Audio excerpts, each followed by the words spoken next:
আপনি আল্লাহকে জিজ্ঞাসা করুন, আল্লাহ কোরআনটাকে তুমি কোন মাসে অবতীর্ণ করলে? আল্লাহ বলে দেবেন, শাহরু রমাদান আল্লাযী উনজিলা ফীহিল কুরআন।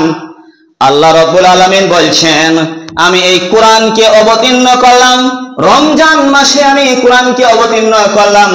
সারা পৃথিবীতে যে একটা কিতাব ছাপা হয়েছে, সেই কিতাবটার নাম কি? আল কোরআন। যত বই পুস্তক আছে পৃথিবীতে সব থেকে বেশি যদি ছাপা হয়ে থাকে, এই আল কোরআন ছাপা হয়েছে। পৃথিবীতে সব থেকে কোরআনের শত্রুকে, কোরআনের শত্রু পৃথিবীতে সব, যে কিতাবের শত্রু সেই কিতাবটার নাম হলো কোরআন। কোরআনের শত্রু সব থেকে বেশি। কেন? কোরআন হচ্ছে পুষ্টিকর কিতাব। ইহুদি আর খ্রিস্টান ঘুমাচ্ছেন কেন? এই ইহুদি আর খ্রিস্টান একটা জাত, ওরা ইহুদিরাও ইবাদত করে, খ্রিস্টানরাও ইবাদত করে, কিন্তু ইহুদি খ্রিস্টান এরা কিন্তু শত্রু, এক উপরের শত্রু, কিন্তু ওরা এক উপরের বন্ধু নয়।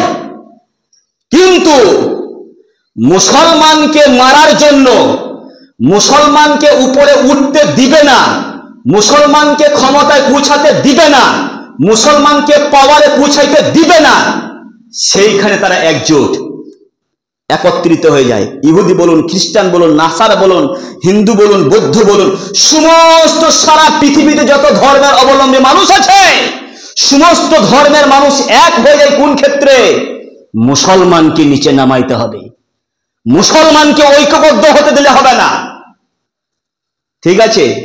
আপনার এই ইসরায়েল, আর ইসরায়েলটা হচ্ছে আপনার ইহুদি দেশ, আর খ্রিস্টান দেশ হচ্ছে আমেরিকা। কিন্তু ওদের দুজনের কিন্তু শত্রু, এক উপরে কিন্তু শত্রু, ওরা কিন্তু বন্ধু নয়। কিন্তু মুসলমানকে ঠেকাবার জন্য, মুসলমানকে মাটিতে মিশিয়ে দেওয়ার জন্য তখন একজোট।